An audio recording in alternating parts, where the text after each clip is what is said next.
দোলা আবার ফোন দেখলে পান খাস না আবার কিছু আমার পান খাস না কিছু ও একদম পাশের বাড়ি ভাবি হ্যালো ভাবি কেমন আছো কি হইলে কি মুজিনের ভাই গেছে ছোটটা কাল লাগা কোন সময় গেলা জানো দুপুরের সময় কাম দিস ও আমি আজই জানতাম তো সাইড ও হো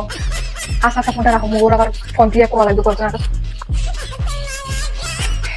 হ্যালো হ্যালো এসো কিনা বুঝছো কিছু মুজিনের ভাই গেছে কিন্তু আচ্ছা রাখ রাখ আর তোমার কথা লাগবে রাখ হ্যালো বন্ধু দাদু হ্যাঁ ভালো আছি কখন পরে বুঝছো কিছু মুজিনের ভাই গেছে ছোটটা হয় হয় হয় পরে কথা কমায় যাও আর কথা কলা লাগবে হ্যালো হ্যালো বিলকিসের মা ভালো আছো ভালো আছি আর কই না মজার কথা বেরিয়েছে এখান ছোট মাইরে গেছে আরে কিছু জানো না কি কয়লা এখন খবরই রাখো ভালো ঠিক আছে আচ্ছা আচ্ছা আমার মায়ের কত বড় গলা আসলে আমার ভালো এই খেয়ে বলতাম আচ্ছা রাহো রাহো আরো কয়েকটা কথা আছে